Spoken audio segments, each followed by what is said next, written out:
नमस्कार दोस्तों, स्वागत है आप सभी का परवीन सा लेक्चर में। प्रश्नावली 9B का आज हम लोग सवाल नंबर 9 देखेंगे। क्या बोला है वो, बिंदुओं 4, -1 और -2, -3 को जोड़ने वाली रेखाखंड को समत्रिभाजित करने वाले बिंदुओं का निर्देशांक ज्ञात कीजिए।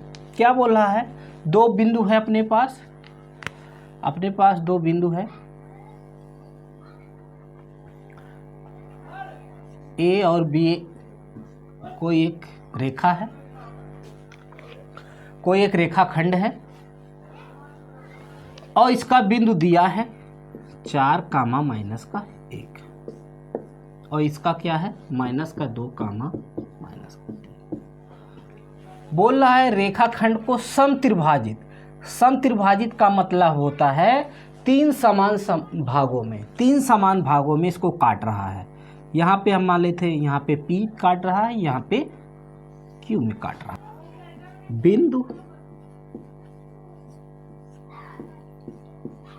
बिंदु A जो है 4, -1 और -2, -3 दिया है।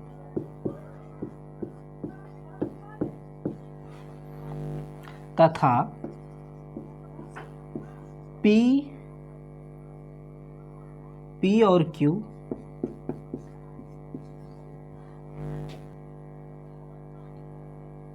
विभाजित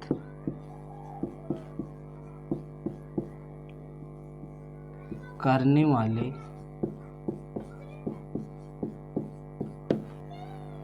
बिंदु हैं।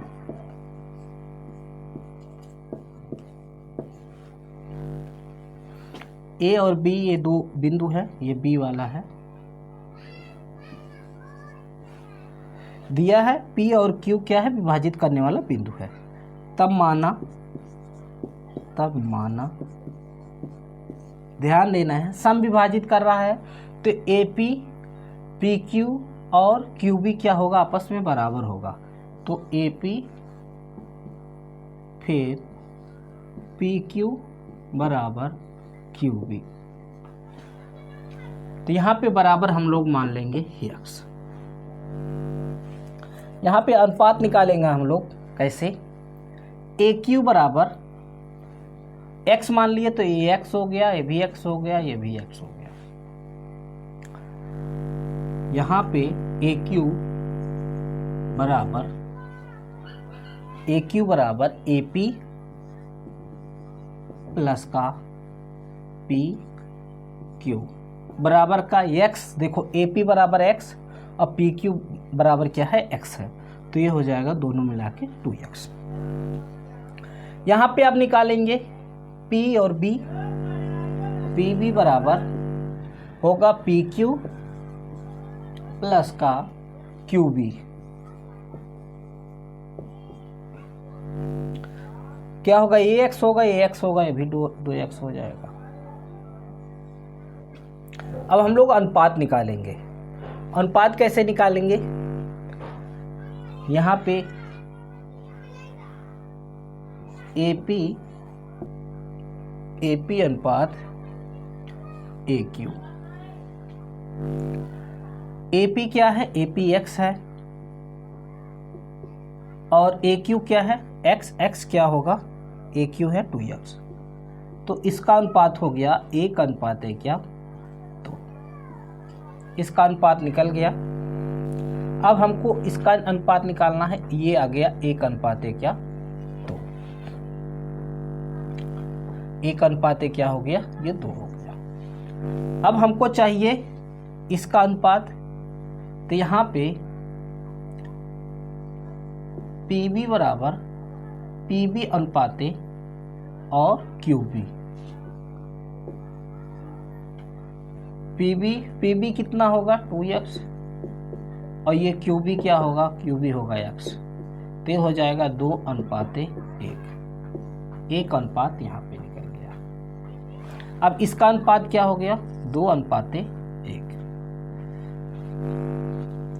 अब हम लोग निकालेंगे, सबसे पहले P का निर्देशांक निकालेंगे विभाजन सूत्र से, विभाजित कर रहा है इसीलिए। P का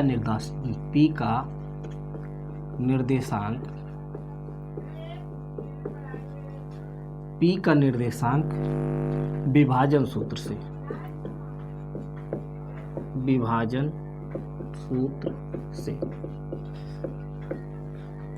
तो विभाजन सूत्र क्या होता है?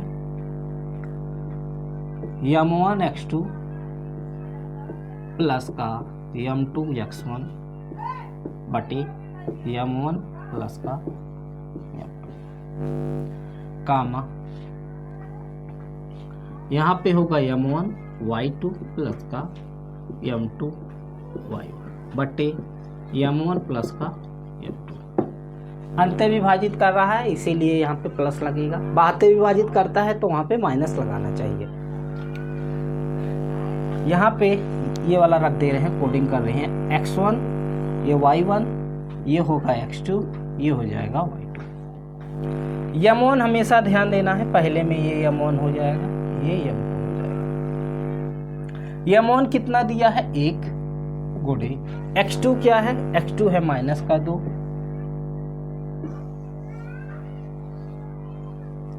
माइनस 2 हुआ, प्लस m2 क्या है? 2, x1 क्या है? x1 है 4 बटे m1 m2 1 प्लस 2 कामा 1 गुणे y2 क्या है? y2 माइनस का 3 प्लस m2 है 2 गुणे y1 क्या है? माइनस का 1 बटे में 1 प्लस का 2। तो ये हो गया 1 कम 1 का गुणा 2 में होगा, माइनस का 2 हो जाएगा, प्लस 4 दूना 8 बटे 3 कामा ये हो गया माइनस का 3 और 2 1 कम माइनस का 2 बटे 3।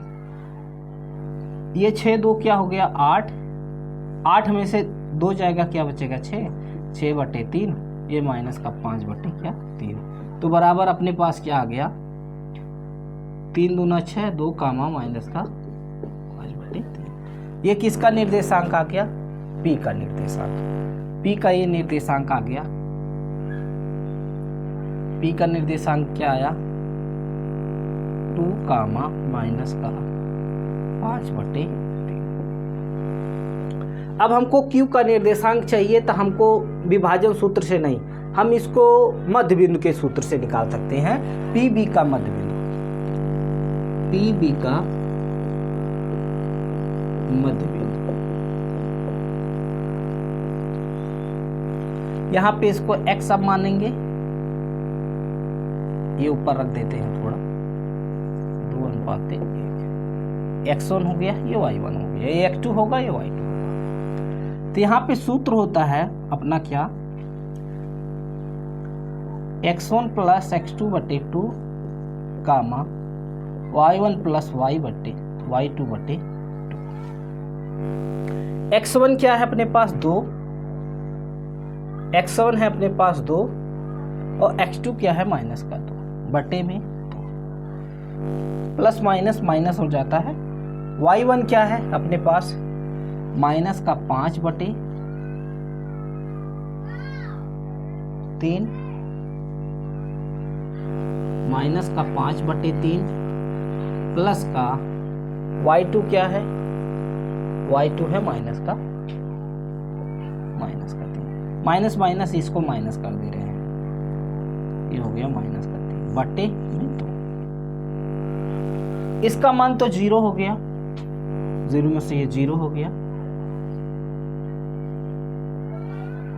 ये देखो -3 3 का 9 और 9 5 कितना होता है? माइनस का 14, माइनस का 14 बटे हो गया 3। अब देखो ये 3 आ गया नीचे, ये जब बटे का बटे होता है तो इसके तो बटे है, इसके बटे नहीं, इसके बटे 1 करेंगे, तो जब ये भाग में है तो गुणे में बदलोगे तो उल्टा हो जाएगा, तो ऊपर 1 चला जाएगा, नीचे 2, 2 साते क्या होता है? 14। तो ये आ गया 0 कामा माइनस का 7 बटे 2। ये किसका निर्देशांक आ गया अपने पास? Q का। ये हो गया Q का निर्देशांक। सवाल नंबर 10वां देखते हैं। एक रेखाखंड का एक अंतबिंदु 13, 19 है, यदि उसका मध्य बिंदु 9 माइनस का 9 कामा 30 हो तो दूसरे अंत बिंदु के निर्देशांक ज्ञात कीजिए। यहाँ पे देखो क्या बोल रहा है, एक रेखाखंड है, ये अपने पास एक रेखाखंड हो गया, मान लेते हैं ए है, ये बी है।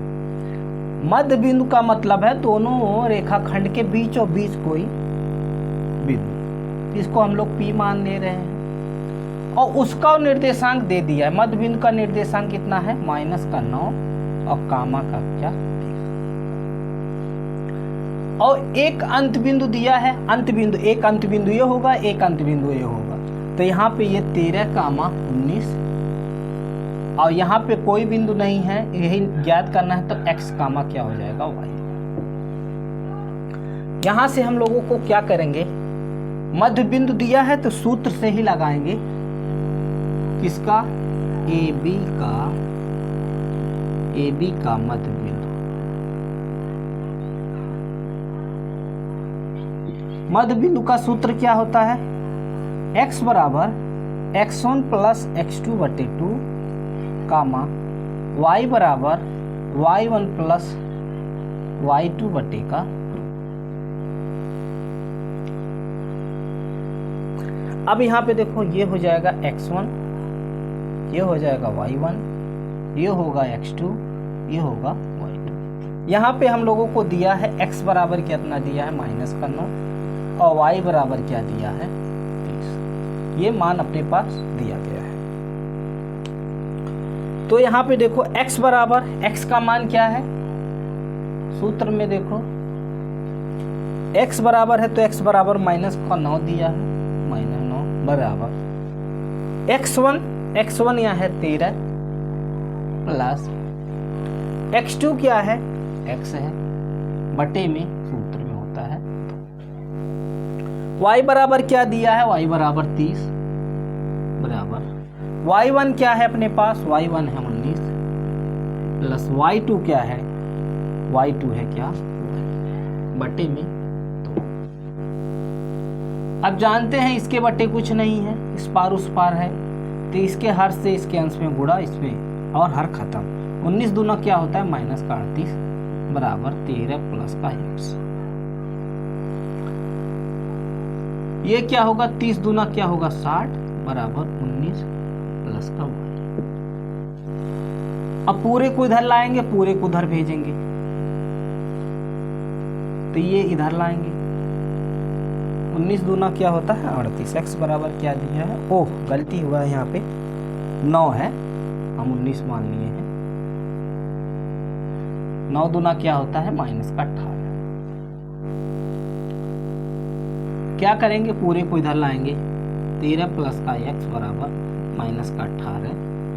तो यहाँ पे x बराबर माइनस का 18, फिर ये प्लस है, उधर क्या होगा माइनस का 13।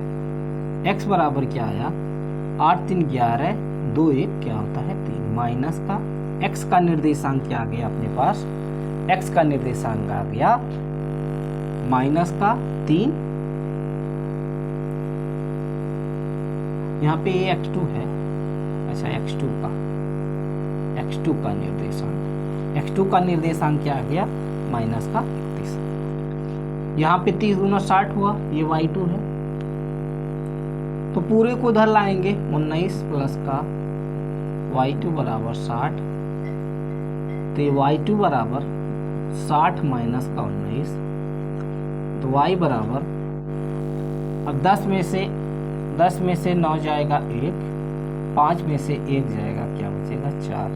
ये x का मान हो गया, ये y का मान हो गया, ये y2। बहुत अच्छा सवाल है, परीक्षा में आ सकता है।